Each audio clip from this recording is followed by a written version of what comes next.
Welcome to my class. नमस्ते student. बच्चों, आज हम कक्षा 8वीं का व्याकरण पढ़ रहे और व्याकरण में हम संधि पढ़ रहे। संधि का ये सेशन नंबर 3 है। संधि में हम संधि के अलग अलग प्रकार पढ़ेंगे। इसके पहले भागों में भी हमने संधि के अलग अलग प्रकार पढ़ चुके हैं। अब संधि के जो तीसरा प्रकार है उसको हम विस्तार से इस भाग में पढ़ेंगे।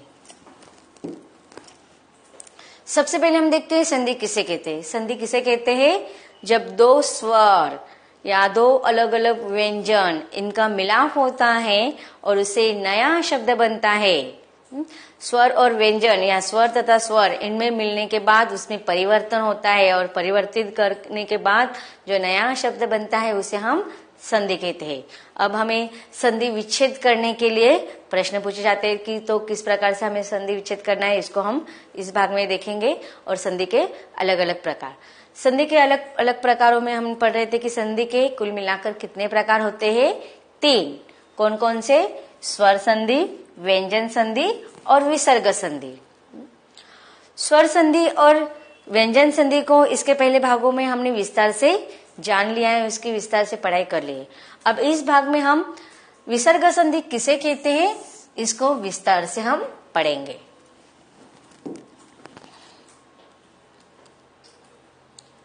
विसर्ग संधि। विसर्ग हमने स्वर और व्यंजन जब पढ़े थे तब विसर्ग किसे कहते हैं यह हमें पता है। विसर्ग का एक सिंबल होता है, कौन सा? शब्द के बाद में यह जोड़ा जाता है। जब शब्द के बाद में विसर्ग आता है तो उसमें परिवर्तन होता है। विसर्ग स्वर और व्यंजन दोनों के बाद लगाया जाता है, दोनों के अंत में लगाया जाता है। तो विसर्ग के जुड़ जाने से उसमें परिवर्तन होता है और एक नया शब्द बनता है, उसे हम कहते हैं विसर्ग संधि। तो विसर्ग संधि की हम डेफिनेशन देख लेते हैं। यहाँ पर 2 प्रकार के अलग अलग डेफिनेशन मैंने बताए। पूर्व पद के अंत में विसर्ग के साथ स्वर या व्यंजन के मेल से शब्द में जो विकार का अर्थ क्या होता है? परिवर्तन, चेंजेस। विकार होता है उसे हम विसर्ग संधि कहते हैं। दूसरी डेफिनेशन क्या है? विसर्ग के साथ स्वर या व्यंजन के मेल से जो विकार होता है उसे विसर्ग संधि कहते हैं। अब विसर्ग हमें पता है कैसा होता है। अब जैसे कि देखो यहाँ पर मैंने लिखा है नी। नी के बाद जो सिंबल लगा है उसे हम क्या कहते हैं? विसर्ग। तो यहाँ पर उदाहरण देखते हैं। नी प्लस स्वार्थ। जब हम नी के साथ जब विसर्ग लगा हुआ है और स्वार्थ शब्द के साथ हम उसका संधि विच्छेद कर रहे हैं, उसे नया परिवर्तन करते हुए विकार हो रहा है, परिवर्तन हो रहा है, उसे नया शब्द बन रहा है, तब नी प्लस स्वार्थ में शब्द बनेगा निस्वार्थ। अब जब नया शब्द बनता है निस्वार्थ तो उसमें हम विसर्ग क्या होता है? वह परिवर्तित हो जाता है, विसर्ग का लोप हो जाता है, लुप्त हो जाता है, अर्थात वह समय विसर्ग नहीं लिखा जाता।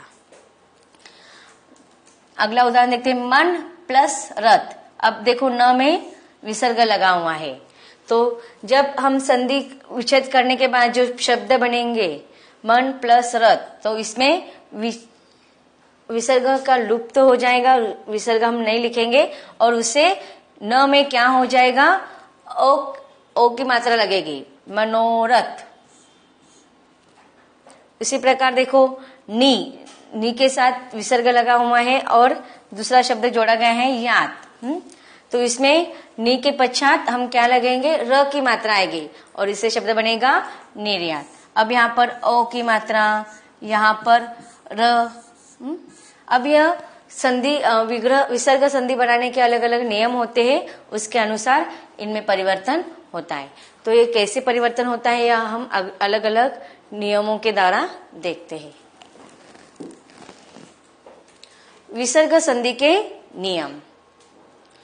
पहला नियम है, यदि विसर्ग के पहले इकार उकार आए और विसर्ग के बाद का वर्ण जो है वह क, ख, प, फ हो तो विसर्ग का परिवर्तित होकर श हो जाता है। देखते हैं उदाहरण। नी प्लस कपट। अब देखो हमारे नियम क्या है कि क आ क ख प और फ यह शब्द आ जाते हैं विसर्ग के बाद का शब्द, तो उस किसमें परिवर्तित हो जाता है? श में। तो नी प्लस कपट, इसमें क आया हुआ है विसर्ग के बाद, इसलिए क के साथ विसर्ग का परिवर्तन हो जाएगा और उसमें श आ जाएगा, तो शब्द बनता है निष्कपट। उसी प्रकार नी प्लस पाप। अब देखिए यहाँ पर नी के बाद जो विसर्ग लगा है उसके बाद प आया है, तो विसर्ग परिवर्तित हो जाएगा और उसमें श परिवर्तित होकर प के साथ वह जुड़ जाएगा। तो इस प्रकार नी प्लस पाप यह शब्द बनता है निष्पाप। अगला शब्द देखते हैं उदाहरण। नी प्लस विसर्ग आया हुआ है प्लस फल।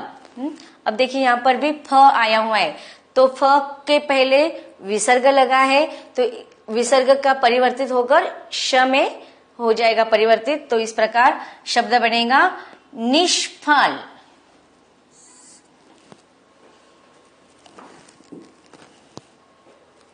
अब देखते हैं अगला नियम।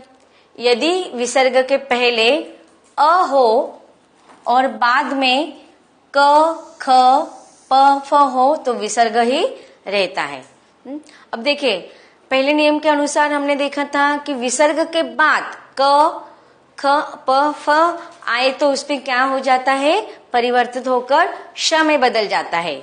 लेकिन यहाँ पर दूसरा नियम क्या बताया कि विसर्ग के पहले अगर अ यह स्वर आ जाए तो वह विसर्ग में परिवर्तन, और उसके बाद क ख प फ यह शब्द आएंगे तो विसर्ग में परिवर्तित नहीं होंगे, वह वैसे के वैसे हम लिखेंगे। देखते हैं प्रातः प्लस कान। अब त के विसर्ग के पहले त प्लस अ, इससे शब्द बनता है तो पता है ना हमें व्यंजनों की निर्मिति कैसे होते हैं। तो इसमें त में अ यह स्वर जुड़ा हुआ है, इसलिए विसर्ग यहाँ पर लुप्त होगा नहीं, वैसे कि वैसे हम लिखेंगे प्रातः काल। दूसरा शब्द देखते हैं अंतःकरण। अब देखिए यहाँ पर भी त में अ का स्वर है इसलिए, और उसके बाद क शब्द आया हुआ है तो यहाँ पर विसर्ग लुप्त नहीं होगा, हम वैसे के वैसे लिखेंगे अंतःकरण। अब देखते हैं अगला नियम। यदि विसर्ग के पहले आ को छोड़कर कोई दूसरा स्वर आए और विसर्ग के बाद कोई स्वर हो तो किसी वर्ग का तीसरा, चौथा या पांचवा वर्ण हो या य र ल व ह हो तो विसर्ग के स्थान पर र हो जाता है। अब देखिए नियम क्या बता रहा है कि विसर्ग के पहले अ या आ को छोड़कर कोई दूसरा स्वर आ जाता है। अब तक हम देखते हैं कि व्यंजनों में अधिकतर स्वर में अ आ होते हैं या फिर उ, रस्व उ, दीर्घ उ, रस्व ई, दीर्घ ई। तो जब रस्व ई या रस्व दीर्घ ई उ होगा तो उसके विसर्ग के बाद कोई स्वर या किसी वर्ग का तीसरा, चौथा या पांचवा वर्ण हो तो, या फिर य र ल व हो तो विसर्ग के स्थान पर क्या हो जाएगा? र आ जाएगा। विसर्ग वहां पर लुप्त हो जाएगा और उसके स्थान पर र शब्द आएगा। देखते हैं यहाँ पर नी प्लस उपाय। अब देखिए यहाँ पर क्या लिखा है? दूसरा स्वर अ और आ के स्थान पर दूसरा स्वर, यहाँ पर उ आ रहा है। तो इसमें क्या हो जाएगा? विसर्ग के स्थान पर र आ जाएगा और वहां पर उ की मात्रा लगेगी। र प्लस उ। तो इससे शब्द क्या बनता है? रु। देखिए यहाँ पर परिवर्तित हो रहा है ना, निरूपाय। इसी प्रकार नी विसर्ग प्लस झर, इसमें भी परिवर्तित हो जाएगा। र विसर्ग र में परिवर्तित हो जाएगा और फिर निर्झर। उसी प्रकार नी प्लस विसर्ग, नी विसर्ग प्लस धन, विसर्ग के स्थान पर र शब्द आएगा और र शब्द हम लिखेंगे नहीं, वह ध में उसका जुड़ जाता है निर्धन। अब देखिए अगर हम निर्धन शब्द इस प्रकार लिखते हैं ये गलत है ना, तो निर्धन शब्द हमेशा इस प्रकार लिखा जाता है, ये गलत है। अगला नियम देखते हैं, यदि ई उ के बाद विसर्ग हो और बाद में र हो तो ह्रस्व ई उ का दीर्घ ई हो जाता है एवं विसर्ग लुप्त हो जाता है। अब देखिए क्या नियम बता रहा है कि ह्रस्व ई उ के बाद अगर र शब्द होता है तो ई ह्रस्व ई और ई उ का दीर्घ ई हो जाता है और वहां पर विसर्ग लुप्त हो जाएगा, अर्थात हम विसर्ग नहीं लिखेंगे। जैसे कि देखो यहाँ पर नी विसर्ग प्लस रव। अब देखिए यहाँ पर नी, इसमें ई की मात्रा लगी है, अब यह ह्रस्व नी की मात्रा है। देखते हैं नी कैसे आ गया है, ई प्लस न नी, ई प्लस न नी। तो ह्रस्व ई की मात्रा दीर्घ में बदल जाएगी और हम वहां पर विसर्ग नहीं लिखेंगे, तो इसे शब्द बनेगा नीरव। इसी प्रकार इसमें भी देखो दूर ह्रस्व प्लस राज, हाँ इसमें ई की मात्रा परिवर्तित हो रही है, उ की मात्रा ह्रस्व उ दीर्घ में परिवर्तित हो जाएगा। तो इसमें भी दू विसर्ग प्लस राज, इसमें भी देखो उ की मात्रा आ रही है, ह्रस्व उ हमें किस में परिवर्तित हो जाएगा, दीर्घ उ में, और यहाँ पर विसर्ग नहीं लगेगा, लुप्त हो जाएगा, तो इससे शब्द बनेगा दुराज। अगला नियम देखते हैं, यदि विसर्ग के पहले अ आए और उसके बाद वर्ग का तीसरा चौथा या पांचवा वर्ण आए या य र ल व ह रहे तो विसर्ग का ह्रस्व उ हो जाता है और यह उ पूर्ववर्ती अ से मिलकर ओ हो जाता है। देखो यहाँ पर क्या लिखा है, विसर्ग के पहले अ आए और उसके बाद का तीसरा चौथा और पांचवा वर्ण आए या फिर य र ल व ह रहे तो विसर्ग ह्रस्व ही हो जाता है और उ के पहले का जो अ होता है वह बदलकर ओ में परिवर्तित हो जाता है। जैसे कि देखो म न विसर्ग प्लस रथ, हाँ अब देखो परिवर्तन इसमें हो रहा है विसर्ग के पहले वाले शब्द में, और वह विसर्ग के स्थान पर ओ की मात्रा बन जाती है, मनो, न प्लस ओ मनोरथ। तो मन प्लस रथ मनोरथ। इसमें भी देखो ऐसे हो रहा है, प प्लस द, इसमें ओ की मात्रा आएगी, य में ओ की मात्रा यो, पयोद। मन प्लस विकार, इसमें न में ओ की मात्रा आएगी, मनो, न प्लस ओ नो, मनोविकार। वयः प्लस वृद्ध, इसमें भी देखो विसर्ग लुप्त हो जाएगा, य में ओ की मात्रा आएगी, य प्लस ओ यो, वयो वृद्ध।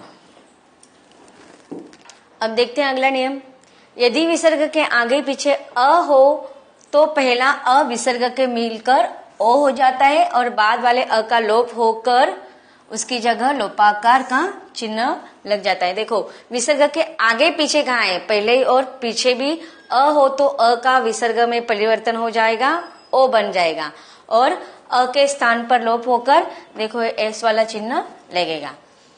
प्रथम प्लस अध्याय, इसमें देखो अ दोनों शब्दों में स्वर अ है, इसलिए इसमें म का परिवर्तन होकर ओ में आ जाएगा, म प्लस ओ मो, और विसर्ग के स्थान पर हम तो इस प्रकार से म और अ, इसमें अ की मात्रा है इसलिए परिवर्तन होकर ओ में बदल जाएगा और विसर्ग के स्थान पर इस प्रकार का चिन्ह लगेगा, शब्द बनेगा प्रथमोध्याय।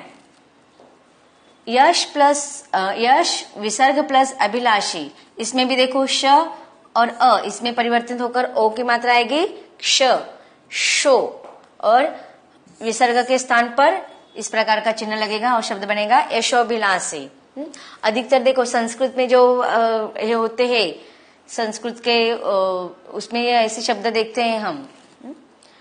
यदि विसर्ग के बाद अ न हो तो विसर्ग का लोप हो जाए। अब देखिए अतः प्लस एव, विसर्ग के बाद अ न हो तो इसमें आप देखो है ए है ना, अ नहीं है, स्वर अ की मात्रा उसमें नहीं है, इसलिए विसर्ग में विसर्ग वहां पर नहीं लिखेंगे, लुप्त हो जाएगा और बिना विसर्ग के शब्द हम लिखेंगे अतयव। तो बच्चों इस प्रकार हमने देखा कि किस प्रकार से विसर्ग संधि के नियम होते हैं और उसमें परिवर्तन होता है, यह हमने देखा। तो संधि के अलग अलग प्रकारों को हमने समझ लिया। संधि एवं व्याकरण का टॉपिक यहीं पर खत्म होता है। धन्यवाद।